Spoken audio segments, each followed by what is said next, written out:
2014년도에 이 집을 지어서 귀촌을 했습니다. 어디서 내려왔냐면은 경기도 용인시에 살다가 이 집을 지어서 시골로 내려온 거예요.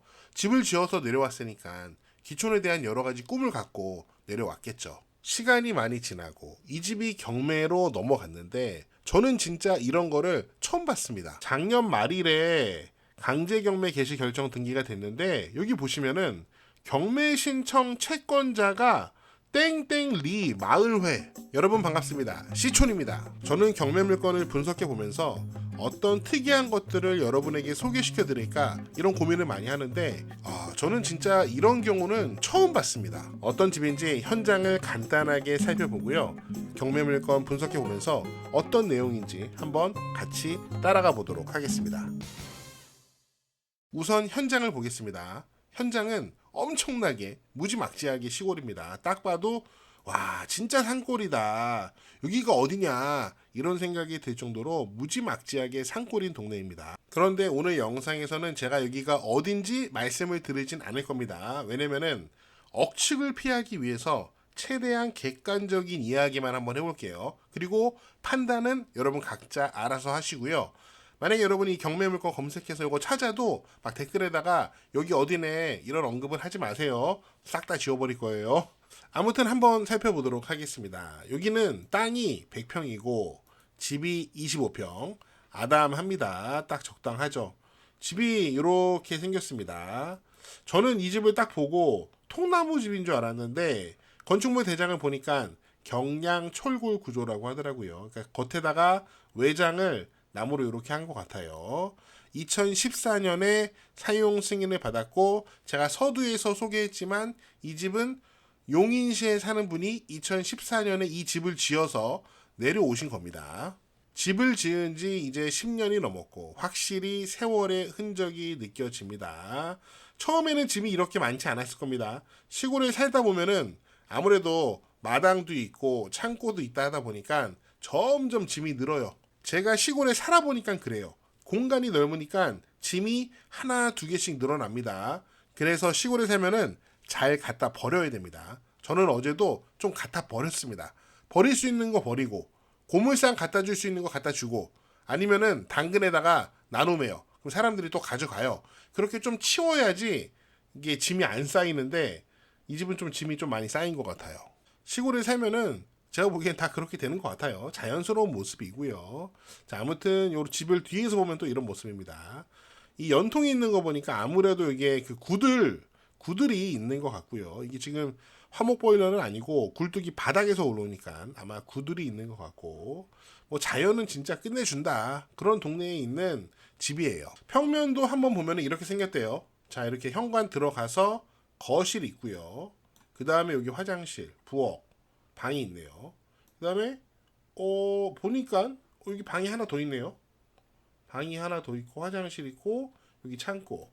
그러니까 이쪽은 생활을 하고 여기 반대쪽에서는 손님도 받고 또 농어촌 민박도 할 수 있게 처음부터 그렇게 염두에서 집을 지은 것 같습니다. 일단 현재 이 경매 물건 이 집의 가격은 감정 가격 8,600만 원 정도에서 현재 2,900만 원, 약 3천만 원이네요. 그냥 쭉 떨어졌습니다. 자, 3천만 원이면 와, 저 자연 좋은 곳에 집이 싸네.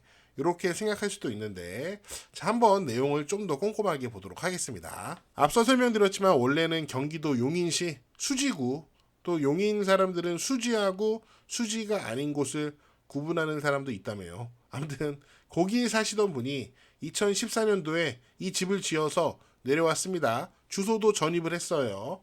땅은 물론 그 전에 샀어요. 땅은 전에 샀고 2014년도에 집을 지어서 내려왔습니다. 그런데 2018년도에 물론 이거는 말소된 거긴 하지만 2018년도에 한 차례 가압류가 있었습니다. 그런데 여기 보면은 청구 금액이 1,110만 원. 그리고 이 가압류 채권자가 땡땡리 마을회, 이 마을입니다. 그러니까 이 마을회에서 그럼 더 쉽게 표현하면 이 마을 사람들이 이 집을 가압류를 걸었다는 거예요. 혹시 여러분은 이런 케이스를 보신 적이 있나요? 혹시 여러분이 사는 마을에서 그 마을 사람들이 어떤 특정인의 집을 가압류했다, 이런 경우를 보신 적이 있나요? 물론 사람이 사는 세상이니까 이런 일이 당연히 있을 수 있습니다. 뭐 정당한 이유가 있을 수 있겠죠. 또한 법원에서도 이 가압류 신청을 받아들인 것을 보면 분명히 무슨 원인은 있었다는 거죠. 가만히 생각해 보면 가압류를 한다는 것은 금전 채권, 즉 돈 받을 게 있다는 거죠. 이 마을 사람들은 이 집주인한테 무슨 돈이 받을 게 있었을까요? 자, 한번 우리가 가능한 것들을 한번 생각해 보도록 하겠습니다. 첫 번째, 대여금, 돈을 빌려줬다. 이거 좀 흔하지 않죠. 마을에서 개인한테, 그 마을에서 돈을 빌려준다. 뭐 마을의 기금을 개인한테 빌려준다. 이거 굉장히 흔하지 않은 경우입니다. 뭐 가능할 수는 있을 것 같아요. 가능할 수는 있는데 흔한 경우는 아닐 것 같습니다. 또 생각해 본 게 혹시 부당이득? 토지 사용에 대한 부당이득? 아니에요. 왜냐면 이 땅도 이 집주인 거거든요. 혹시 도로 사용에 관한 부당이득? 그것도 아니에요. 제가 확인해 보니까 이 집 토지가 국공유지에 딱 붙어 있거든요. 그렇다면 마지막으로 혹시 손해배상? 이 집주인이 마을 공동체에 무슨 손해를 발생시켜서 지금 이 마을이 손해배상 채권을 갖고 있다? 전 그것도 가능성이 높다고 생각하진 않아요. 아무튼 이 마을이 받을 돈이 1110만 원 있다라고 주장을 한 거고, 어쨌든 일단 법원에서 가압류 신청을 받아줬으니까 법원도 이 마을의 청구가 완전 이유가 없다, 말도 안 된다, 이렇게 보진 않았던 거죠. 아무튼 이렇게 2018년도의 가압류는 여기 빨간 줄이 쫙 갔잖아요. 말소가 됐습니다. 그런데 2020년에 다시 가압류가 됩니다. 역시 같은 땡땡리 마을에서 가압류를 하는데 이번에는 청구 금액이 늘어났습니다.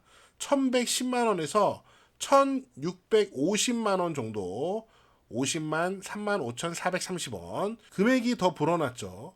이번에도 역시 법원에서는 이 가압류 신청을 받아들였습니다. 법원에서 받아들였기 때문에 분명히 뭐 받을 돈이 있는 거는 확실한 것 같아요. 그 받을 돈이 어떻게 발생했는지를 우리는 이 자료로 보고 알 수 없지만, 어쨌든 법원에서는 그래, 이 마을이 이 사람한테 받을 돈이 있다, 아마 그렇게 가능성을 인정을 했던 것 같아요. 그래서 일단 2020년에 이 두 번째 가압류 신청을 받아들인 것 같고요.